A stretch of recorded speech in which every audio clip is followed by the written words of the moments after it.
Well, good evening, everyone. Thank you, Marco. Good evening, everyone. Thank you for joining the Permanent Resolutions Orientation. I know we're all looking forward to ensuring, let me check this real quick. Okay. I know we're all looking forward to a great convention in the next week and a half or so. I look forward to seeing everyone in person, and hopefully we can cut this meeting a little short. And so for that, I'm going to go ahead and turn it over to Marco. Marco, it's yours, sir. Thank you, Madam Chair. I hope some of you all been able to watch the resolutions committee meetings that we had in temporary. Permanent's a little bit different. You usually because permanent traditionally before we've done it this way, essentially has to meet during 5-6 hours and sort of just get to an amount, and they have a whole stack of resolutions and they have to do it really quick. I think how temporary usually operates is they'll get into little groups of the subject matter area, and then they'll work through that to perfect, to merge, to do a lot of that work. So that a lot of the what I would call the hard work, a lot of clerical work, a lot of the merging has already been done for you by and large, or still yet to be done on a spreadsheet that I'm working on. But the idea is there's, let's say, 300 resolutions that might be before you. So you want to start to merge some of the similar liked ones, so that way, you're talking about subject matter areas and you don't have a bunch of resolutions pointing in every direction.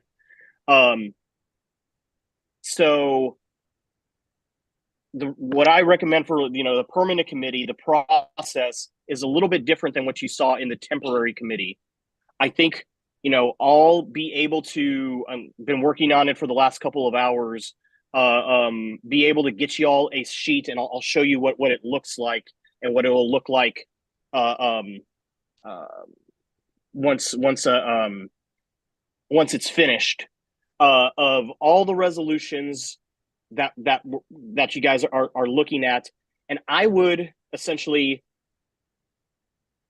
write down, and I'll have a form of like, what are your top 10 resolutions that you really want to talk about. And then those will, once we get sort of those will be the ones we'll focus on. But let's say no one marked one from animal rights at all, or LGBTQ for some reason. I think then that'll be a flag for us to make sure that we go to that topic and go to a couple of those resolutions. That way there's something from every category that there is. I think, if we wanted to, we could meet forever and get through all of these resolutions. But I think it would be on y'all to sort of pick what are your favorites. That way the cream kind of rises to the top.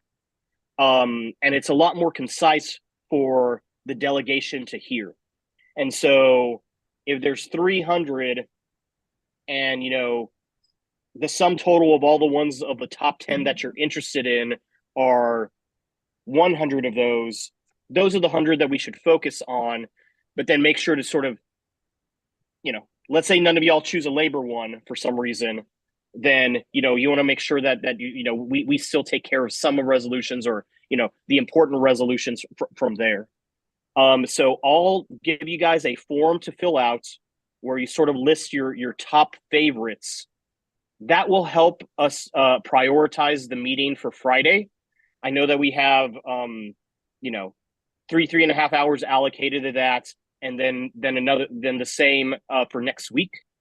I think in particular, want to sort of push foreign policy, talking about that one until next week, especially because we're doing this late on a Friday.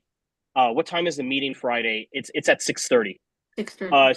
So I think foreign policy in particular would definitely like to push to next. I know it announced next Wednesday, but it will be next Thursday at 6:30. So this Friday, 6:30 meeting, next Thursday, 6:30 meeting. I think those will be about, try to limit those to a good, 3 hours, 30 minutes meeting. Hopefully we won't have to go past that too much. So the Friday time is set. We do need to follow that. But what will help is the form that I'll send out where you'll get to sort of choose your 10 favorites, and we'll prioritize those. And talk about those. But yeah, I think just because I know that there's a couple of people that aren't able to be there Friday. I think for some religious reasons, did want to push foreign policy in particular. And if there's any other ones that I'll put that in the form too. If there's a certain section that you really want to push till the Wednesday meeting because you can't attend, I'll put that on the form too. That way we'll just save it for Wednesday. Constance. You just said the Wednesday meeting, but you said it's next Thursday. I'm sorry, that's me misspeaking. Friday and Thursday. So this Friday, next Thursday, 6:30. Thank you. And I'll have calendar invites for those today as well.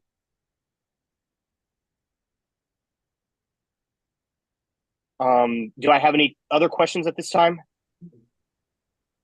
I've got one. Yes, Robert. How about the list of resolutions that the temp committee is finished with? Can we get that?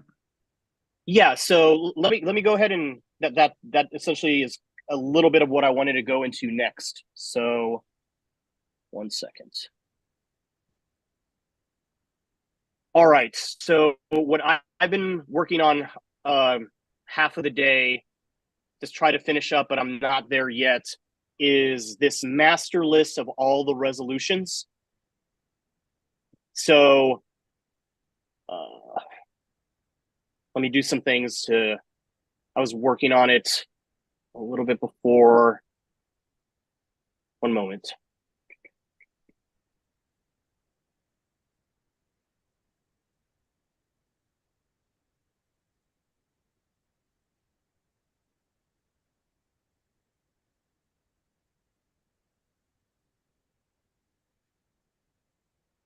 Okay, so temporary resolutions dealt with a certain amount of resolutions, and those, if they didn't recommend it moving forward here by a 2/3 vote, then this committee doesn't see those. But there's another grouping of the ones that passed 10 or more congressional districts. The temporary resolutions committee didn't touch those at all. The only person that has touched those is me to sort of group those if they're similar topics and potentially merge some of those. So I'm doing that work right now. And I'm happy to give people access to this sheet. Well, I would just say after this meeting, I want to be able to just knock this out. So by tonight, y'all have the ability to look at all of these resolutions. And I'll pass you guys the form so that you'll essentially say, what are my favorites? And then that way we can prioritize which ones to go over. And, any orphan categories, we can go back to. So just to show you what the sheet looks like, let me try to make it a little bit easier to read. Okay, so an example, these were assigned to temporary resolutions, but they did not recommend them to y'all. So these will not be ones that you'll see on the spreadsheets. But this one did. And so I'm going to mail merge it into a Google Doc, give it probably a slightly new numbering. And that way we can tell what came from temporary, what's going directly to y'all. So you know that, hey, this one passed 1 to 9 congressional district conventions, and it also got approved by the temporary committee, or something like this one. This one had a bunch of resolutions that were nearly written all the same. This resolution to support the ending the children without placement crisis. So this one, the temporary resolution committee did not touch at all. But every single other one is the only difference in the writing is spaces. There's also some of these that have slightly different writing, so those can get merged clerically. So then that way you guys are dealing with a version that you can actually work on rather than having to do that merging. So this one was not one that the temporary resolutions committee looked at, but it is going to y'all for consideration. Yeah, so I'm just working in this sheet. Once I get to a stopping point of making sure this is all correct, I'll mail merge these all into individual Word documents. And so then that way, just like the temporary resolutions committee had the ability to, they'll have the link to the resolution in the sheet, but maybe potentially with an updated number and the annotation that it's merged. Yeah, so for an example of, okay, so this is a really good example. This version right here passed more than 10 congressional districts, and I can tell just by the stuff that's checked and not checked. But it also passed individually because someone just brought it up to a county convention. It got passed, and that's why you see that there's not a Word document for it, but it's literally almost the same language. So essentially, the one that'll get, I'll look to see if any of that needs to get combined and merged, and then I'll check this box to ensure that it gets mail merged into a combined document. So I have no more meetings tonight after y'all. So my hope is get this done, get this mail merged, and then get a form out to y'all so you can pick your favorites. And then that'll have a little bit of a way for us to prioritize how it goes on Friday. And then we can sort of go like in an order of 10 people named this one their favorites on Friday. So let's do this one first. And let's say there's maybe an outlier that hasn't selected all the ones that they wanted to talk about. Maybe no one else was wanting to talk about. So we can do it sort of like in a fair way to sort of just go by ones that people really want to concentrate on, because generally, since there's so many resolutions, you kind of want to have the cream of the crop. You already got a lot of the good resolutions because that they pass more than 10 county conventions, right? So hopefully that means that the language is probably already pretty good.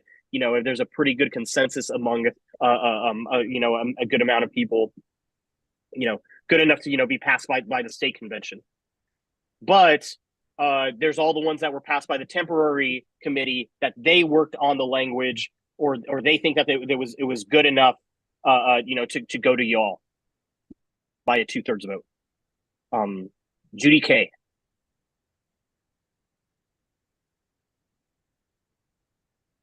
You're still on mute.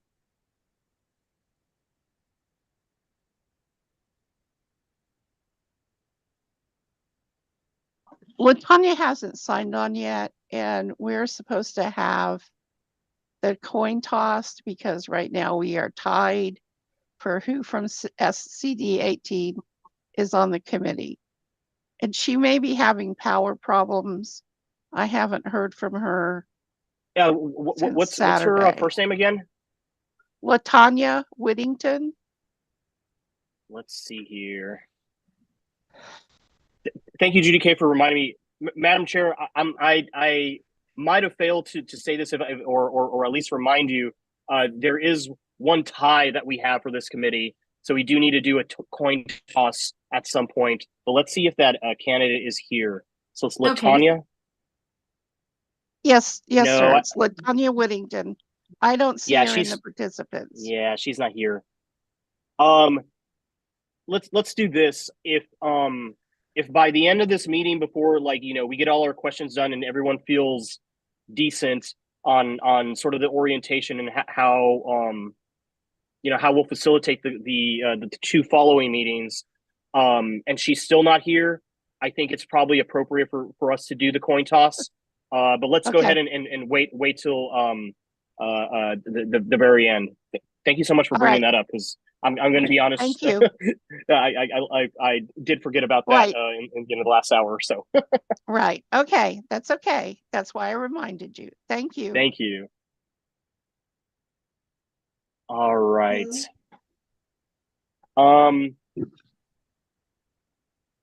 I think generally, are there any questions about the process? What this looks like past the committee? I'm happy to talk about, anything convention, especially if it relates to this committee and procedure sort of stuff. Marco, would you please go over the schedule as it pertains to this?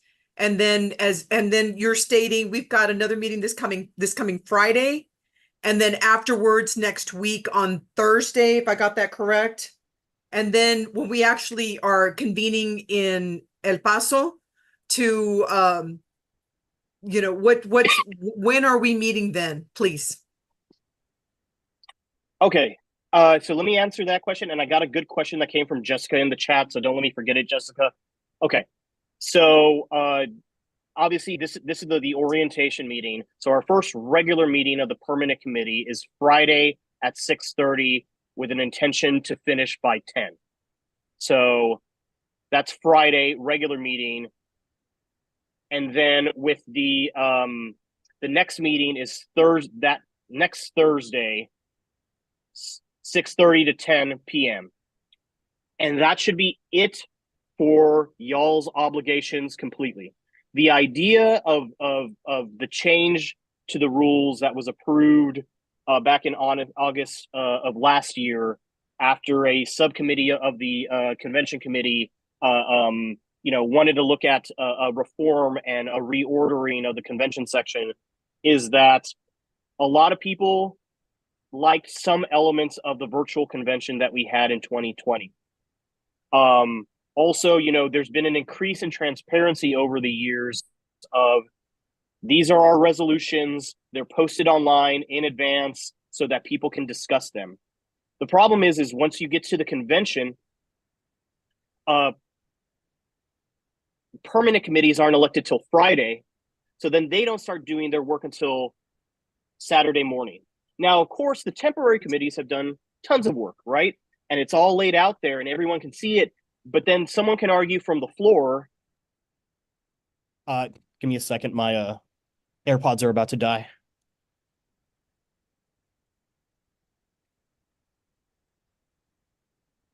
Someone can argue from the floor, we haven't seen it. We don't know what we're voting on. Blah, blah, blah, blah, blah. Even though what's been posted as the near final product, like the pre-permanent committee, that's been posted. And that has been, there's been it's been quite a few cycles that we've had that. Technically, you could argue, we don't know what the heck we're voting on. So the idea was, and of course it is a little bit of a learning curve, most of y'all who are committee members, I know there's a couple of temporary convention officer appointees for the districts, but y'all that are committee members, you figured out how to file and everything. And there's an earlier deadline, right? And it's an electronic deadline, so it's a little bit different, right? And, not everyone answers their emails or votes or participates in that process. But the idea is to get a permanent document 10 to 5 days before the convention. That way, everyone can understand what the heck we're voting on the floor. A lot more transparency, a lot more, people can read all of that stuff. And also a process-wise, an appropriate way for approval using consent calendars. So that leads me into essentially resolutions. We're going to have 2 meetings of where we're actually doing the work. This Friday, next Thursday. And then you're going to have 4 buckets of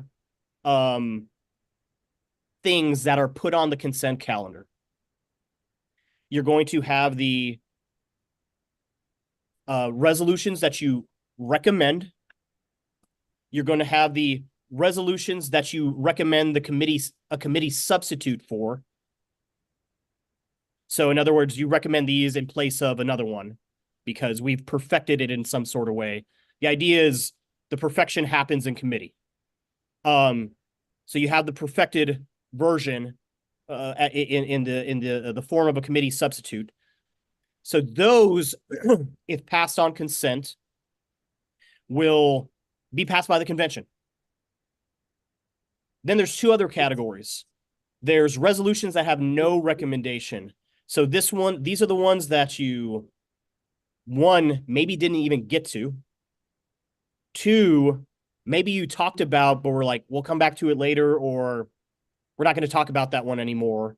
Or let's say you try to do some work, but we couldn't come to a place to where we could recommend it.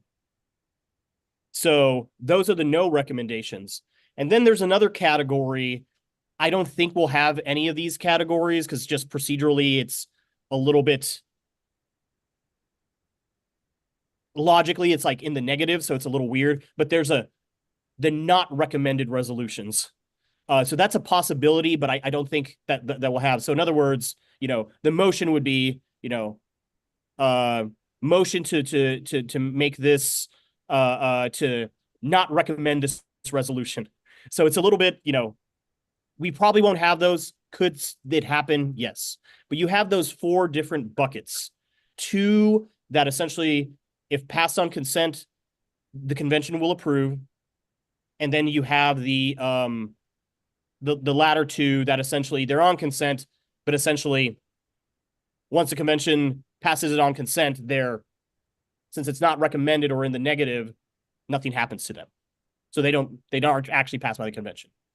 So that's the consent calendar process. So generally in bodies, when you have a consent calendar, you have people that want to pull them for discussion. It's, I don't consent to do that.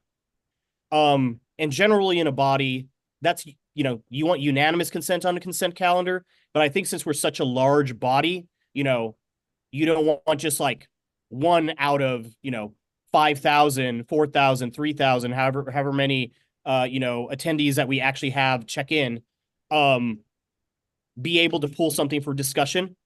So there's a little bit of a procedural hurdle. There's a petition process for pulling something from consent. So, and again, this has nothing to do with the duties of this committee because this is work after you guys have already finished, right? So you guys on next Thursday have finished a consent calendar with those 4 categories.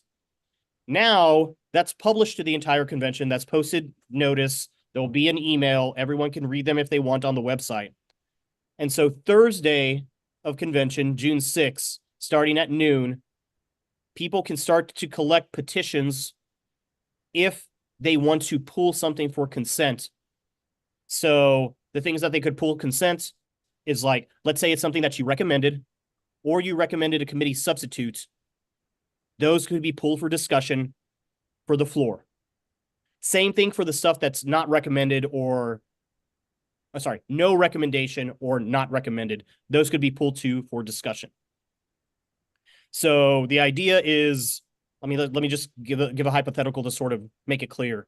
Let's say, one of the resolutions you pass by either recommending the resolution or by passing a committee substitute because you guys perfected it somehow. If someone got a petition of I think it's 1% of delegates checked in. That's how it reads in our standing rules. So I would say that's 25 to 50 people. So I would say, minimum, if you wanted to, if someone wanted to pull something from consent, they would do that. And there will be a form, there will be a petition. Those people would have to sign those in. They'll have to turn them into the credentials committee. Credentials committee is going to be centered in the lobby, where check-in is, where credentials are picked up. That's like the hub and sort of the party business hub where I'll be. So those petitions will come in, and if 1% is verified for pulling for discussion, then that's pulled for discussion from consent. So let's say that's one item, right? Let's just say it's resolution 1. Resolution 1, this committee recommended, and resolution 2, committee substitutes, that this committee also recommended. Let's say someone gets enough petition signatures to pull both of those from consent. They have a window to do that. They have from noon Thursday through Friday at 6 p.m. So that has to get turned into that same area to the credentials committee. It's the way that the convention center is set up. It's the Abraham Chavez Theater. We're not using the theater, but we're using its lobby, and that's where our check-in is. And then the convention center is another building. So all the meetings, everything, where the general session is, where the booths are, is all in the convention center. The only difference is the other building, the Abraham Chavez lobby, where check-in and credentials is, and where all the credentials duties are going to be held. So if a petition is turned in and it's valid by 6, then we know that resolution 1 and resolution 2 CS for committee substitutes was pulled for discussion. So what would happen is we know that those had enough valid signatures, those met the deadline. We move to a Saturday. At some point on Saturday, probably early afternoon, we'll get to the resolutions report. The resolutions chair, Chair Alcantara from Bexar County, will say, the consent calendar for resolution has been posted, and these items were pulled for consent, and essentially those consent calendar matters by default all pass. But there were those 2 resolutions that were pulled appropriately within the time frame. So at that time, Chair Alcantara will be like, resolution 1 was pulled for discussion, so-and-so pulled for discussion and identified so-and-so as their speaker. They could also attach maybe a potential amendment to it if they wanted to, but you have to do something with it. So it's pulled for discussion. There's debates. There's limits on debate. 3 for and 3 against the main motion. If there's any amendments or amendments to that amendments, it's 2 for and 2 against. So that essentially would mean, and 2 minutes, or actually it might be 1 minute. I need to double check the rules. I can't remember offhand, but essentially they're limited to 60 seconds or 120 seconds of speech. They could also, let's say they're at the end and convention chair, I ask unanimous consent for, 1 more minute to speak. And if that's unanimously okay, then they'll be able to speak for another minute if they needed to, or 30 seconds if they just need to finish a point. So person speaks for 1 minute. If there's some sort of amendment, and then another person would speak against, for, against. Now everything's been, the debate limits have ceased. So now we have to move to a vote. So then the convention chair would call for a vote if there's some sort of amendment, to do something with the resolution, and it'd be a voice vote, and if needed, we would go to a roll call vote if it's not clear to the convention chair how the vote went.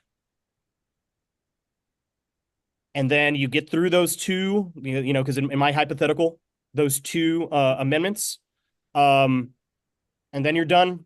Resolutions are complete. That's the process. I'm sorry that was a little long-winded, but hopefully that makes it very clear to the, members, especially since you're on resolutions, what's up. Marco, I have a question. Yes, Madam Chair. So at the convention, how long do we have for the resolutions? How many, is it an hour, 2 hours? How long do we have? So, I mean, we're going to know at 6 p.m. Friday how many were pulled for discussion. So we'll be able to edit on, our internal staff TikTok of, what's going on at convention during general session. We'll be able to adjust. And like maybe,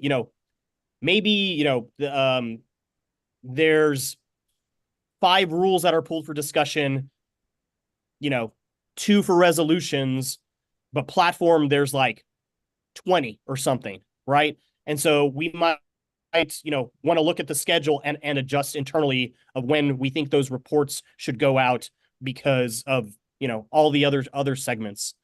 I think probably I can get with you on a little bit more of a time of possible times that, we'll need you up on stage.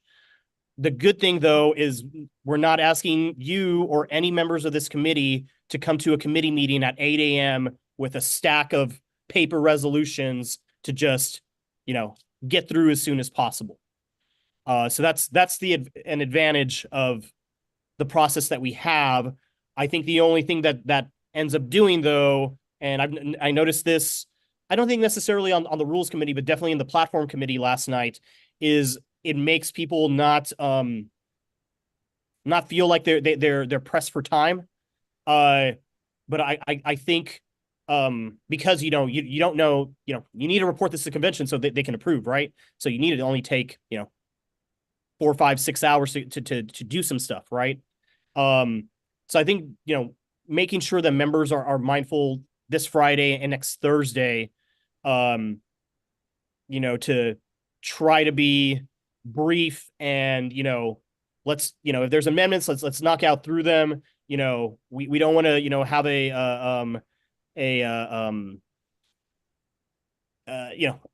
try not to be long-winded. In other words, when we're trying to work through some stuff. I know that during temp committee we did go quite late, but it wasn't as late as some of the other committees have worked. Is that helpful, Madam Chair? Does it answer the question? Yes. No, I was just trying to identify if we had a couple of hours or what the time Yeah, frame was going to look like for Saturday. In my perfect world, nothing gets pulled from consent for resolutions. And so you're literally up there and you say probably 3 minutes worth of stuff, if that, right? But if something does get pulled, 1 or 2, with debate limits, that's maybe 15 minutes. Right. Maybe 20. But we won't know until we see what it's going to be pulled. Yeah, and it's I think it's like a 30-hour period. But yeah, what I would hope is if there are things pulled, yeah, that it's very selected ones, because you don't want to keep the body from sort of having some sort of debate and discussion, right? You want to facilitate the process, but also we only have a certain amount of time. We don't want 100 things pulled, Yeah, I mean, the example is, I think our last convention, we had the chairs race, so those, and then we had to do 2 votes, and then there were some rules that people wanted to get through, so and then we ended, I think, after a vote, we ended early. We're unable to get to the platform report, and I think we ended we ended midway through or actually it was at the very end of the rules report, and then it was just like quorum call. It's past 5. All of these union workers were playing double overtime. You know, we need to get out of here. And then we figured out a way through processes to sort of take the document that the permanent committee finished and finish it up, you know, through our governing body, through the SDC. SDC. Okay. Yeah, Aftab. Yeah, thank you very much. I just wanted to know about the process here.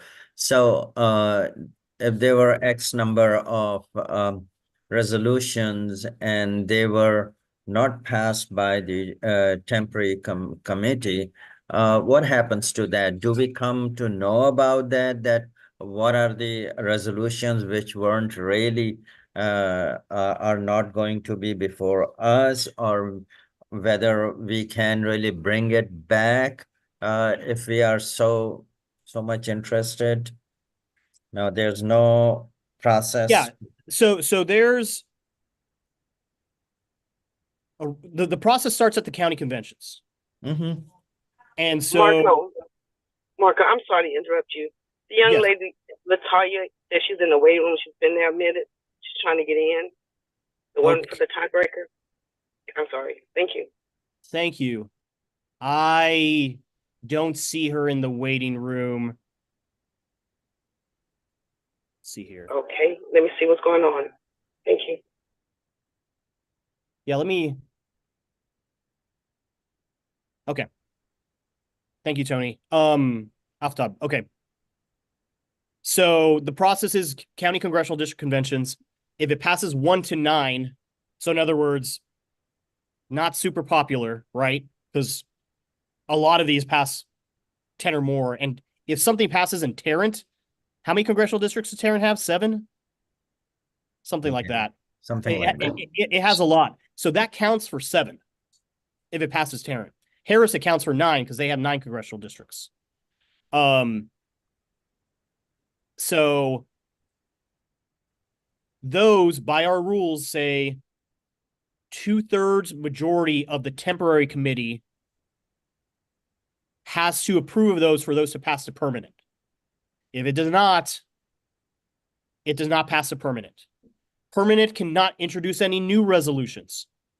They only get what was passed by 2/3 by the temporary committee, and then what passed any county congressional district by 10 or more county congressional district conventions. There is so in other words, what's before y'all, you know, once you see the sheet, I'll present the ones that you guys are able to do something with. I can present publicly what the temporary committee had and maybe what didn't go to them. I'm happy to do that and make that public. But if you guys like something that was not moved by the temporary committee, you can't go back and grab it. And the idea is it's because it didn't pass 10 or more county congressional district conventions. But don't worry, there are plenty of resolutions that pass 10 or more. So I don't think you'll be lacking for the breadth of topics and everything that pass. Now, all that being said, let's say if someone really, really, really wanted to, there's another process for resolutions that actually bypasses this committee. And that's a petition process. It's a 30% petition of delegates checked in. So I would say that's, I don't know, around a K or maybe a little bit over 1,000. We'll have to see. And also checked in depends, right? So like, you know, late Friday, more people check in, or maybe a couple people early Saturday. So it depends when that petition's turned in. There's a deadline to turn in that petitions. There's a special kind of petition that I won't even talk about because it deals with nominations and lists and everything. But generally, all of these petitions, the deadline is 6 p.m. Friday. So if someone, let's say, you know, I really, really, really love this resolution and I'm going to do the hard work to get the signatures, then they can do a petition, but it's just a very high bar. It's 30% of all delegates that are checked in. or a majority, so 50% plus one vote on top of that, so over 50%. If it gets over 50% signatures, then it passes automatically. The convention doesn't even have to touch it. If you get 30% to 50% signatures, then that would be an item that just comes directly to the floor, bypasses this committee. So that's the process. Thank you. Okay. Real quick, because there were 2 questions in the chat. Is this written out somewhere? Yes, this is written out in the TDP rules and the call to convention, and the convention standing rules, but it's very dense. I think when we produce these committee reports, if someone wants to utilize a petition process, all of that will be explained. But yeah, is this written out somewhere? Of course, because we have to follow those rules. There was another question. Where can we find these in the written rules? I mean, to be honest, it's a little bit all over the place, but you're going to want to concentrate on the articles of the rules that deal with the state convention. But particularly, you want to look at the, let me back up a little bit.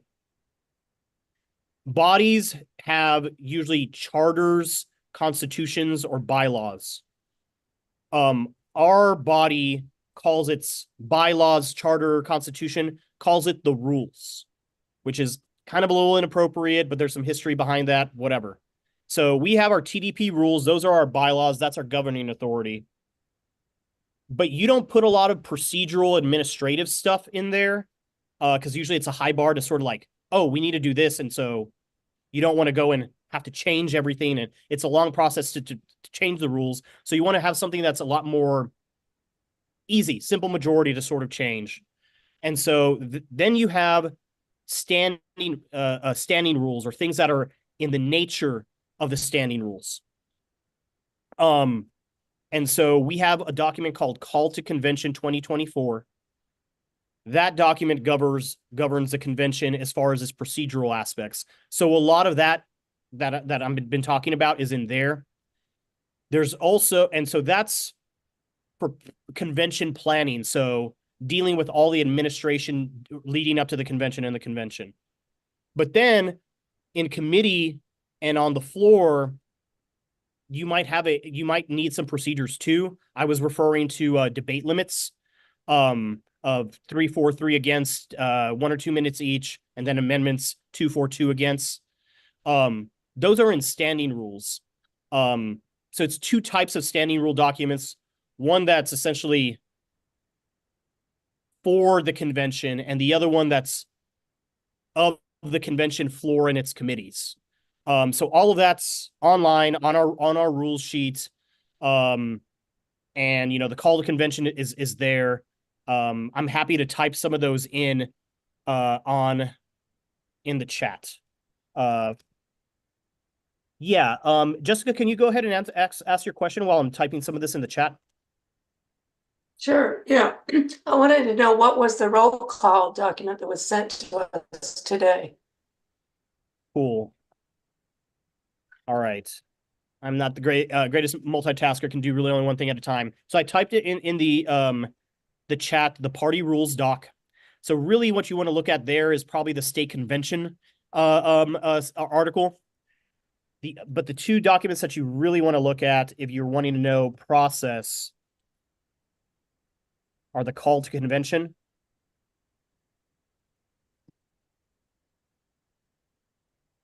and that one has the standing rules for the convention, so the call to convention, and then the standing rules of the convention, which is this convention standing rules. So that document has both. So yeah, if you want to look at all the jargon that's there, everything that I sort of described verbally is in that.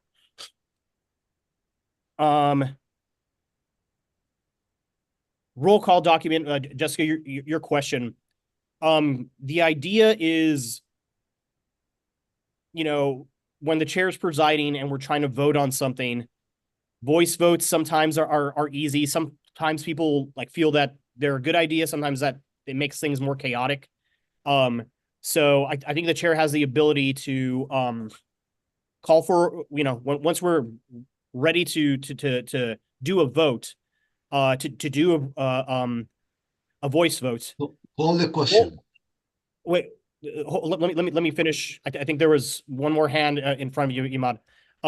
Has the ability to call for a roll call as well as a voice vote. So I think roll calls just are a little bit long, and especially, when you have a decent amount of committee members. So this roll call sheet is very helpful. We've made it to where, and might have to fix the access for some of you, but where you can mark your yes or no vote on your line next to your name. Also, from a transparency point, the public will be able to see it pretty easily because we'll post that on the screen. And so, we'll take a minute for y'all to vote. You vote yes or no, it's calculated. We see what the result is, and then we move on to the next item. So now access to that is based on your Google account that we've shared it to. So you may not be able to click in your row. We'll either be able to fix that, or I'll be like, Tony, can you not click in your row? Okay, how's your vote? Yes or no? I'll just go and click for her. And then, at a certain point, the chairs, can either announce to me clerking or to the secretary that the vote's done, and then we're done. So it's basically a way to vote easy and make it a little bit visually quicker. David Albert, and then we'll go to Ahmad. Yeah, just a few quick logistical questions. Some of us aren't going to be able to make it on Friday. It's very short notice. This will be recorded. Will that recording be made available to us shortly thereafter, like by Saturday or something, so that we can review the Friday meeting? And is our decisions from the Friday meeting final, or can they be reopened on Thursday if there's any problems or concerns? Let me research parliamentarily. You know what? If we needed to reopen a question, I need to figure out if we need to actually basically make it a meeting, but then we just sort of, let me figure out how to exactly do if we need to rediscuss something that was already discussed. I doubt it'll come up. I just wanted to. Yeah. I suspect it'll be fine. I just thought I'd ask to get. And is there a quorum requirement for each of these meetings? Yes, there'll be a quorum requirement of 40% for all the meetings. 40% of how many members? Yeah. How many members are there? Actually, that's probably a good thing to show. There was it one per congressional district? So is it the 38? No, so there's a couple of people that let's see here. Let me share my screen. Give me a second.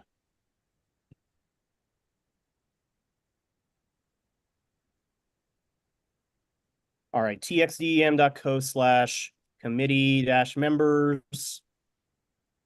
All right. This is resolutions. All right, let me see how many temporary members there are. Permanent.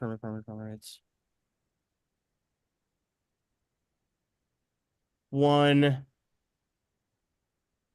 2.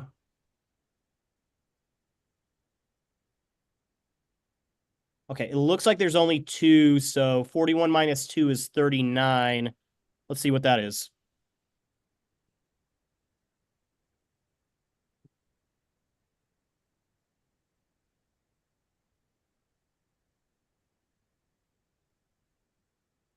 So quorum will be 16. Okay. Okay. Now, just real quick. So you asked about recording. the recordings are live streamed. Like right now we're live streamed right now. Mhm. We're live streamed at txm.co/live on our YouTube streaming page. So we're streaming now. So essentially immediately after this is over, the recordings are already available. Okay. So you can watch what happens on Friday. I know that I do have a question though, and feel free to either type it in the chat, or is there a subject area topic? I know I haven't necessarily, you may not be familiar, but like, in other words, like healthcare, education, sort of that stuff. Are there any people that are not able to come on Friday that we can delay till the next Thursday meeting? I already know that foreign policy was one that I know there's someone that wants to be here Friday.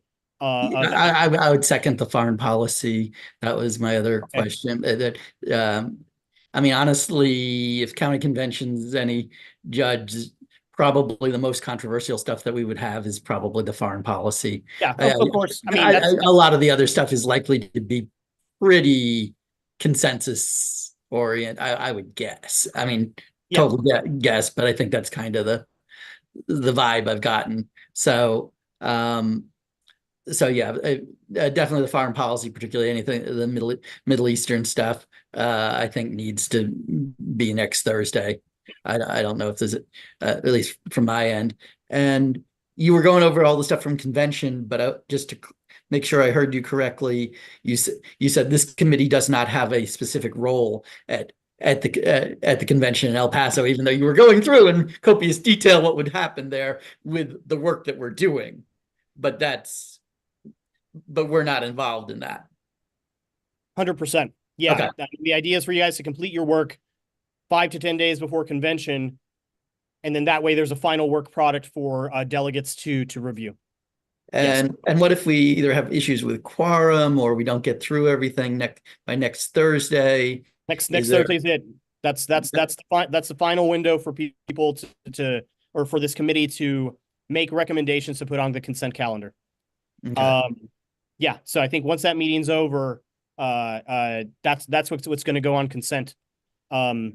And yeah, because we need to meet the deadlines, and just working with Memorial Days and other holidays and all the other committee meetings and the other elections and convention prep, it's just not possible. But another way to look at it is it's definitely more time.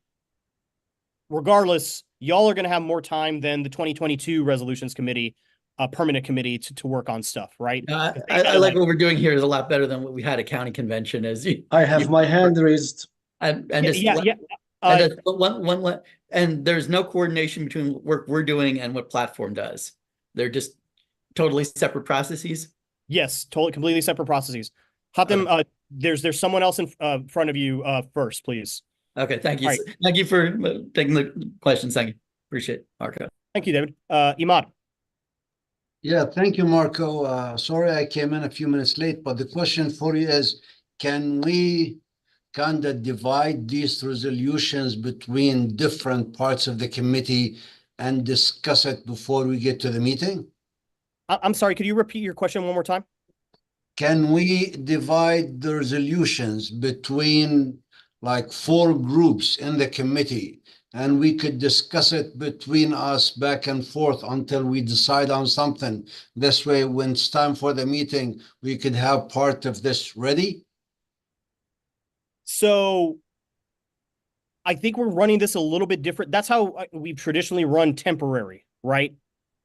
But temporary has worked on a lot of those things already, and all of the resolutions that come to this committee that don't come from the temporary committee, perfecting them to send to y'all, are already in pretty good shape. So the idea is, we have this Friday and the next Thursday meeting to go through resolutions, but pick more of the cream of the crop ones. So I'll provide today a list of all the resolutions and a form. That form, go ahead and select your sort of top 10 resolutions that you favor. and we'll have a sort of a running count of what are the resolutions that are preferred for this committee to focus on. Because, you know, y'all have 300 resolutions, and, you know, we want to be working with sort of the cream of the crop, and also ones, you know, you guys got elected to the resolutions committee, so we need to focus on the ones that y'all are you know, wanting to focus on. And then if there's any sort of you know, there's different topic categories. If there's anything left behind, like, so let's say, you know, maybe we don't have good animal rights, labor representation, and LGBTQ representation on here. And let's say no one selected in their top 10 resolutions to look at something that that they wanted to look at. We'll still need to take care of some of those, so we at least have something from the from that category. So I think what we'll do is, based on sort of like the interest of all of those that the committee has, we'll go through those in priority order so we know which ones to go through. In particular, though, I think because we are having our first meeting on a Friday, and some people have said that they're not able to go, we do want to push talking about the foreign policy ones until Wednesday. Or sorry, I'm sorry, I said Wednesday again. I'm so sorry. Next Thursday. So so we'll wait to talk about any of those ones until then. Okay. Do you have anything else, Imad? I think that I should explain it, but yeah, I was trying to say maybe next couple of days we could work on those resolutions, see which one most people favor. This way it will be easier to pass when we start, when we meet on Friday. Yeah, I mean, so two things to that.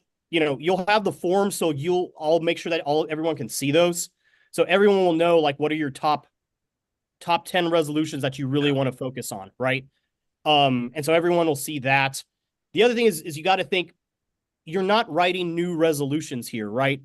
Correct. If needed, like if you need to perfect around the edges of resolution or do some additional merging of resolutions, then that's appropriate. But it's not appropriate for the committee to like write something, you know, wholeheartedly, right? Yeah. From you know, from scratch. You want to perfect the things that came from the county convention in the best way that you can perfect them, and then that would go to consent calendar, right? Yeah. Cool. Hatem. Thank you, Marco. You answered some of my questions, but I do have, why would you defer the foreign policy to next Thursday? I can't make it next Thursday because some people can't be there. That's an issue need to be addressed, because I do believe it should not be biased because some people cannot attend and we decide to defer it to. I mean, that's one of the issues. That's my main concern about this. The other concern, as David was asking, the Middle East. It should be the easiest thing is the Middle East. It's already passed in so many county conventions. The Texas Democratic Party passed a resolution. So I just want to make sure we get the ground clear. It should not be, it's going to be hard to pass or work with, as David was suggesting. So I just don't want to get into this issue like every time that we have to fight for something. It's simple, it's easy, and it's no question should be surrounding it, because we already did this, and that's the Texas Democratic Party. Our resolution passed in about 15 or 18 counties. I'm not sure even why we even need to discuss that if it passed in that many counties, similar resolutions. So that's my question. I'm trying to understand this better than what you explained a little bit more. Yeah, I'm happy to talk about it more. If there is an issue with you attending on Thursday, let me know. I can we're able to, you know, that there was a filing deadline for this committee, right? And so there's a couple of CDs that did not have anyone file. So for those particular CDs, we are appointing temporary convention officers and I think there's 2 slots in this committee, so there wasn't that many for resolutions, to represent that CD since it has no representation. They wouldn't have a vote, but they would have a voice to sort of work through the stuff. So if for some reason you're not able to come on on Thursday and you would like someone else to attend in your place to be able to speak on your behalf from your CD, I'm happy to facilitate that. But I think to answer something else that you said, there were multiple different versions that passed multiple different places, and there were also a lot of similar resolutions. So I think regardless of what happens at county conventions, this committee still has to do its work, right? And so they still have to go through, there's representation from the full, state that gets to work on these resolutions, and then hopefully perfect them and either pass them as written or perfect them by introducing a committee substitute, or this committee not recommends, or this committee has no recommendation. And then based on we're doing our work in committee here for the convention. If it does not pass this committee, it's still on the consent calendar, still could be pulled for debate, for discussion, if this needs to go before the state convention.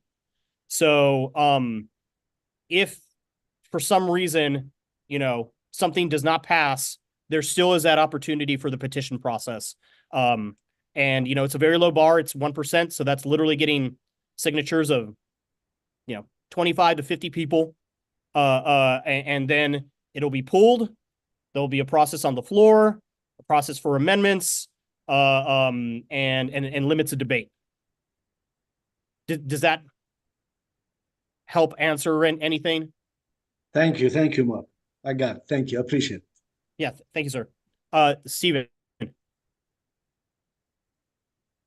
Unmute, Stephen. Sorry.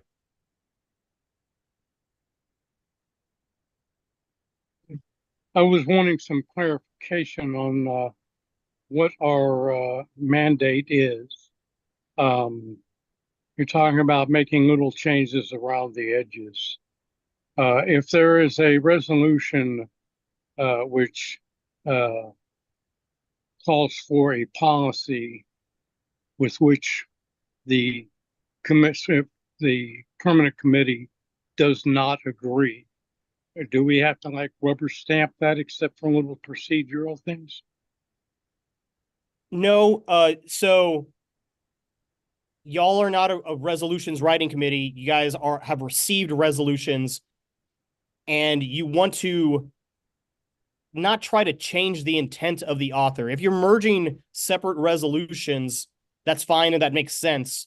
Or if you're slightly improving, or if something's a little bit miswritten or unclear, it's fine for you to edit that resolution and then introduce it once finalized and y'all agree upon it as a committee by a simple majority to do that.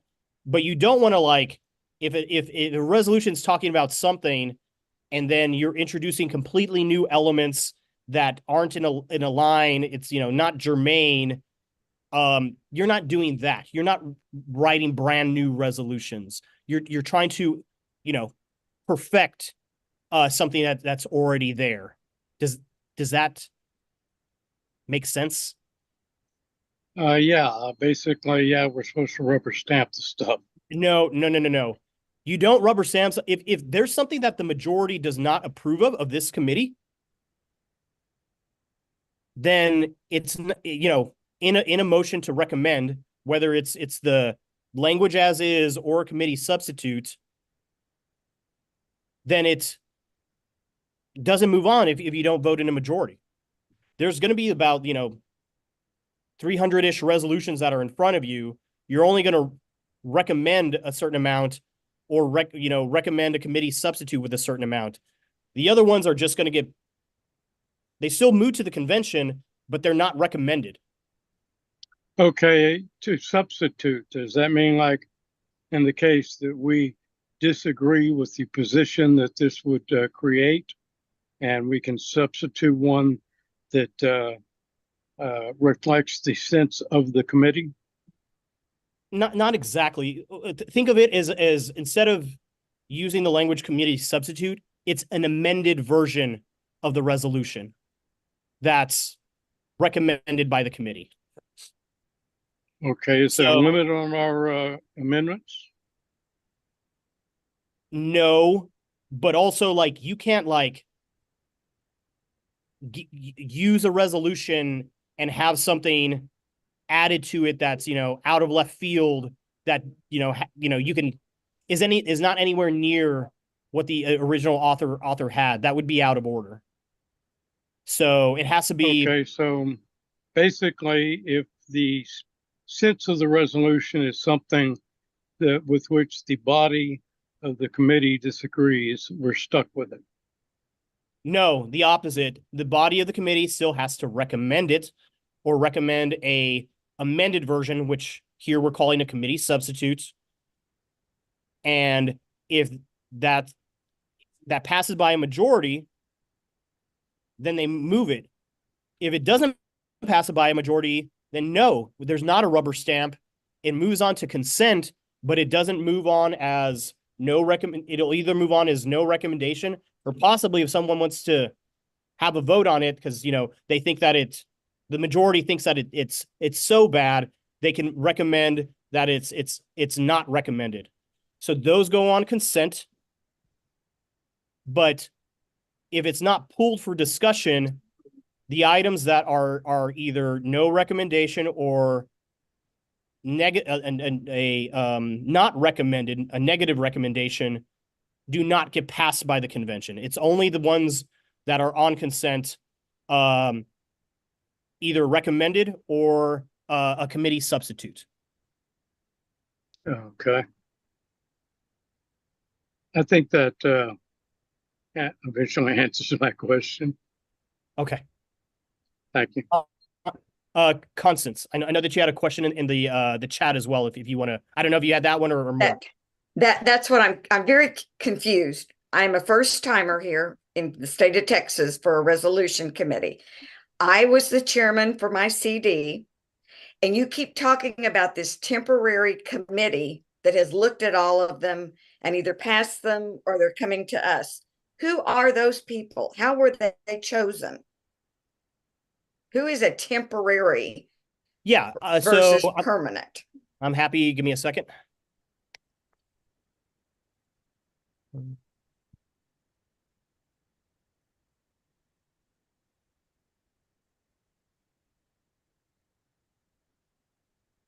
Okay. This is the committee members short link that is on the website. You know, so it'll show you this, you know, when you open it, it shows election results. Click on the resolutions tab. Okay, and that's not what my question then goes, it's showing me as a temporary member. This is the very first meeting I've been invited to come to. So have people been deleting these and I didn't know anything about it? Constance, it does not show you as a temporary member. I just thought I saw my Rivers and it said temporary by my name. It certainly does on line 18. It says Constance Rivers, temporary member. No, it says permanent member by you. This is a dividing line right here. Oh, thank you. Okay. Yeah, that's what I'm trying to get to. Let me explain. Okay. So there's county congressional district conventions. They vote on resolutions. Okay. The resolutions that pass 1 to 9 county congressional districts go to a temporary committee of the convention for resolutions.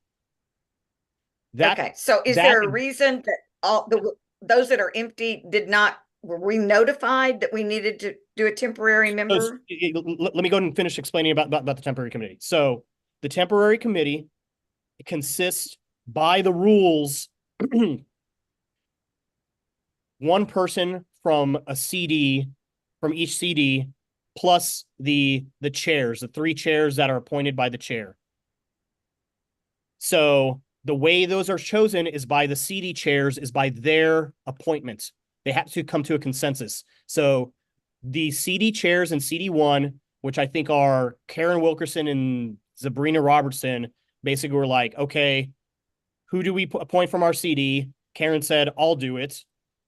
Over here in CD6, the 3 CD6 chairs got together and were like, hey, the county chair in Navarro County, Terry should do it.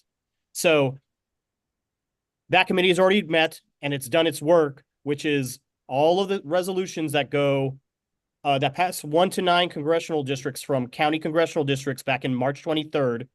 Yes. Go to the temporary committee. And in order to move to this committee, the permanent committee, they have to vote by 2/3 majority to push them to y'all. Okay, Now, but that's one set of the resolutions that you guys are going to be seeing.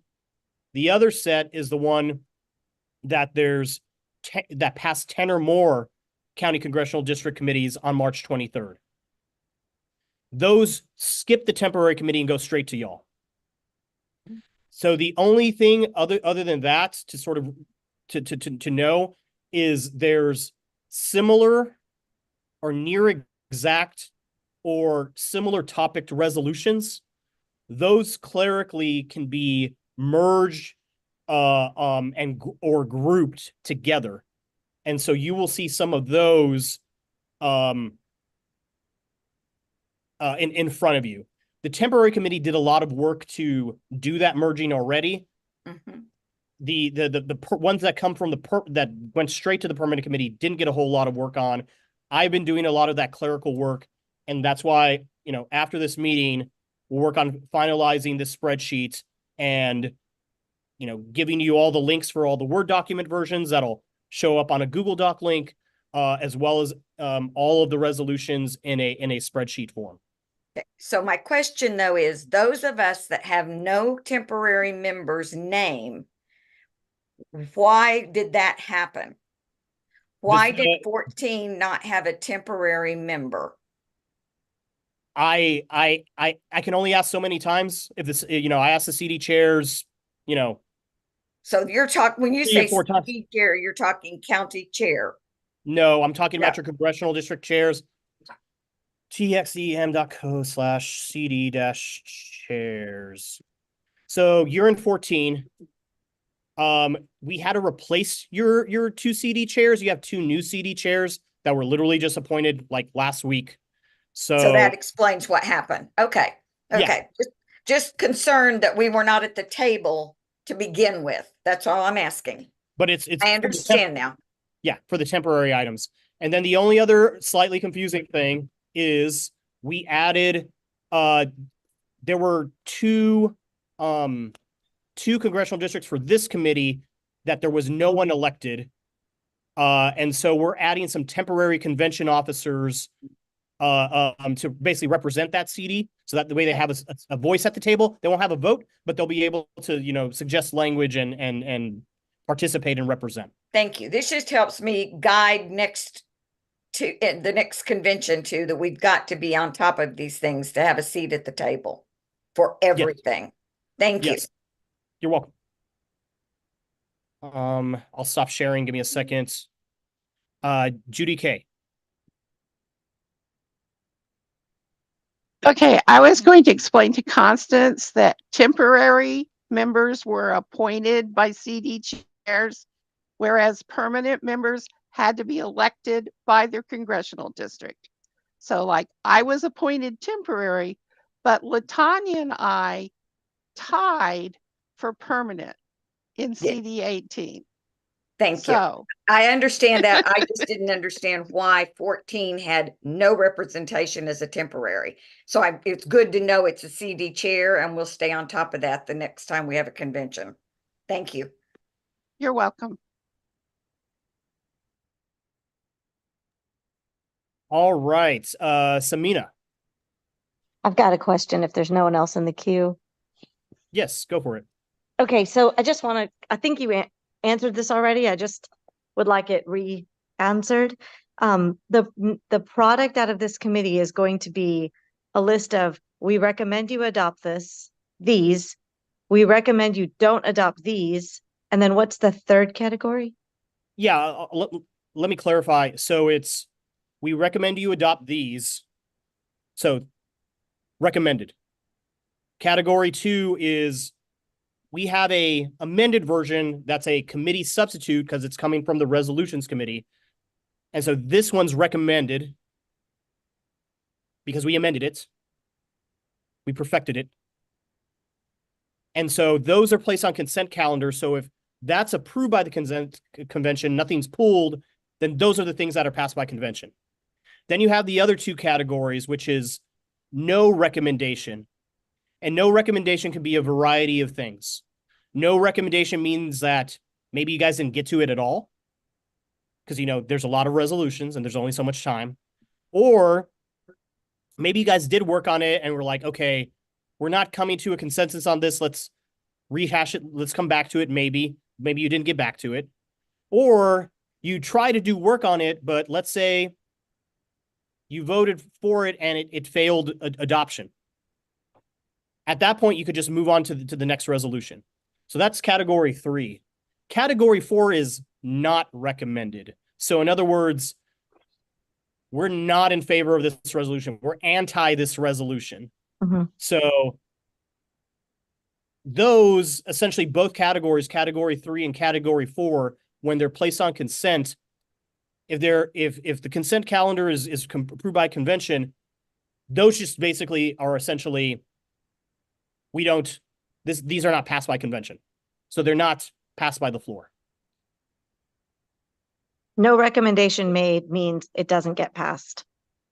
No recommendation, as well as a Negative recommendation. Yeah, not recommended. So and then my follow-up question, in the first 2 categories where it's, we recommend these committee amended resolutions, are those duplicative of each other? Like if we have one that passed 10 or more, but we as a committee decide we need to make these tweaks. So now we have version 1 in category 1. We have version 2 in category 2. There will be no duplication. That's a really good thing that I did not explain. Essentially, the only thing that's moved forward is the committee substitute. Okay. So the thing that's perfected in this committee, because, you know, think of that you guys are the worker bees. You guys are really getting down in it, perfecting this item. So there's a committee substitute. That's what's on consent. If, let's say, you know, someone had a big problem, like, well, I really liked mine because whatever, this committee messed it up, blah, blah, blah. What the process would be, that person would need to get petition signatures to pull that item for discussion. And then they would have to, introduce amendments to get it to where, however they wanted. So is one resolutions that come to us and we don't need to do any work, they're good as they are. They also, so 1 and 2 are all being recommended for adoption. Category 1, category 2. Yeah. Okay, thank you. And that's the idea of what a committee substitute is. Inherently, the committee is saying, substitute the original with this. So it's basically 2 categories of recommended by the committee. And roughly how many are we expected to recommend, or is it just as many as we can get through? I mean, I think it's as many as you can get through. I mean, it depends on how many ones we get stuck on. I'm gonna recommend to the chair that we do informal limits of debate. At a certain point, if we're getting stuck, because obviously, in these committees, you want to point of order. LaTanya says that she's waiting for approval, and I don't think it means that she's in the waiting room. I think she tried to register for the Zoom, and it hasn't been approved. Got it.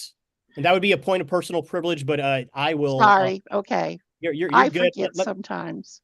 No, you're good. Let me try to do that really quick. Now, okay, Tony, Judy K, whoever, if y'all could tell LaTanya to go ahead and come in so we could do this coin flip. But luckily, all of this is streaming live on YouTube, txm.co/live, and we can definitely, she'll be able to watch the recording. Thank you, Judy K. Stephen?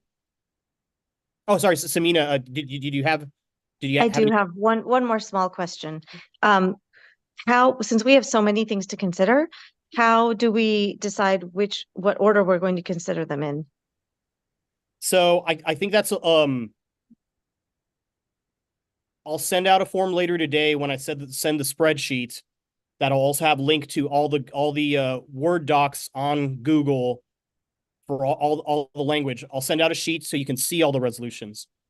Then there'll be a form that also give you guys access to the output to, so to that sheet too, of these are my priority items that I really like. And so that'll help us on Friday to sort of go in like, okay, well, there were 7 people that said, 2005 was something we really want to look at. And so we'll go through those, and we'll basically, if there's a member here that wants to look at an item, we should prioritize those first. And then after that, we'll need to go to, okay, no one picked anything in animal rights. Let's make sure that we get something from that category. And then after that, then it's I think we'll work from there. Stephen. Yes. That got pretty close to my question, but in the instance that there is an issue that did not exist during any of the previous meetings, for instance, censuring the International Criminal Court, or issuing a warrant for Bijamin Netanyahu, is there any way to address that with a resolution?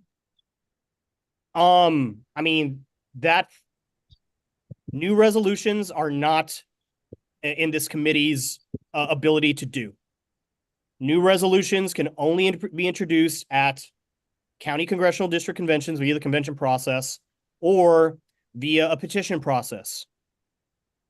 If you or whoever wants to write a completely new resolution, you're more than welcome to, but you need to go and do the petition gathering of, I'm not sure how many people, because it depends on how many people check in, but of 30 to 50% of delegates.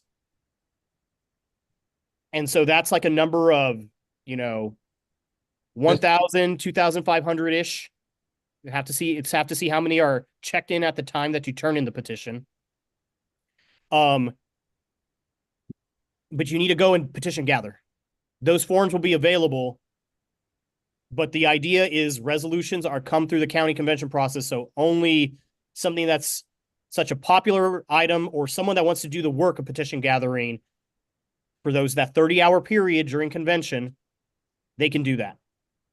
Yeah. Is there any procedure for us to be able to contact members prior to the convention to try and get signatures? I mean, I'm happy to if you sign a list use agreement, if you have a brand new resolution, but electronic is not going to be that's not going to be the process. It's going to be paper petitions. So you're going to have to organize a team, and this has nothing to do with this committee, by the way, the petition process. Yeah. I have to organize people to print all of these. We'll give you a set, but also like if you need to gather a certain amount of signatures, that's a lot of paper. So, so you need to make copies, but you're going to have to get multiple people to go and gather those, 1,000, 2,000 signatures to get either 30 to 50% for it to go directly to the convention floor, skips this committee, or to get a majority, so more than 50% signatures, and then it just automatically passes the convention. So if you want to do that, Okay. You're more than welcome to, but that's not within the duties of this committee. So it's 30% to get it put on the agenda, and 50% actually passes it. Yeah. Okay. 12 years ago, we had several little crews that did this. I think we were getting them like to the floor with 15 or 20%. Has that been a change since then? Yes, it's 30%. Okay. I guess that's a reaction to us actually being successful. Thank you. I think I was completely right. Was aiming for 45 minutes and I doubled that, Madam Chair. I totally apologize. I do get long-winded, but I know people ask good process questions. No. Everyone had a lot of questions, so I hope everyone's questions are answered. So I think that is that just a thumbs up that yes, we're good? Okay, Marcus, I guess at this point, we've answered all the questions we can answer. And then we hope to see everybody now on Friday, 6 p.m., correct? Correct. And I think we Point just of have that one personal item of privilege. Latanya is here now. We need to have the coin flip. Yes. All right. Let me get my my coin out 1 second. Is there $1 I coin? call heads. I call heads. Might need to flip a credit card. There you go. And sorry, y'all didn't permit me in. So that's what took so long for me to get in. So All right, yeah, that's my bad, Latanya. So what I try to do is I'll pre-approve all the emails that I have for y'all. So I think I approved you on a different email than the one that you were registering. So okay. I think that's what it was. It's the TONYATAHAM@gmail.com. Got it. Yeah, I think I just had another one. Okay. So Latanya, Judy K, are you fine with getting the other side of the coin? Oh, yeah, you're on mute. I am fine with that. I always pick tails anyway. Okay. I was going to challenge her to rock, paper, scissors, but you know. That's a good idea. I had scissors. What did you have? I had rock. Oh, you got me then. Good old rock. No, I've refereed LARPs, live action role playing game, and we throw we throw rock, paper, scissors all the time. So Sonny's an automatic call. All right, so tails is Latanya. Head. Oh, no, sorry, she's head. Heads is Latanya. Judy is tails. Tails. One more time, Latanya, heads, Judy K, tails. All right, you guys ready? Absolutely. Yeah. Yeah, ready as can be. Tails. All right, you got it. Too. Okay. Thank you, Latanya. I wanted to be fair. That's why I was working so hard to get you in the meeting. I don't have your phone number anymore. Okay, thank you. It's a lot of work, honey. Yeah. No, so Judy K was on the temporary committee, and gosh, how many hours was it? About 12, 13 maybe? Oh, yes, yes. No, it wasn't. It was at least 14. At least 14. So we got in 4 groups, but we did them in 3 different groupings, and that was like a 9-hour meeting. And then we had another meeting. And then we had another meeting. Plus the orientation meeting. It was at least 14 hours. Yeah. There you go. Cool. So do I leave now, or what do I do? I mean, I think we're at the end of the meeting, Madam Chair. Yes, I think we're at the end of the meetings at this point. I would just say, everyone, good night. I don't think we have to adjourn, correct? I mean, not a formal, we can open it up formally. Right. So at this point, just good night, everyone, and we will see you on Friday, ready to work. Thank you. Thank you, everyone. Thank you very much. Good night. Thank you, Thank you. Marco. Good night.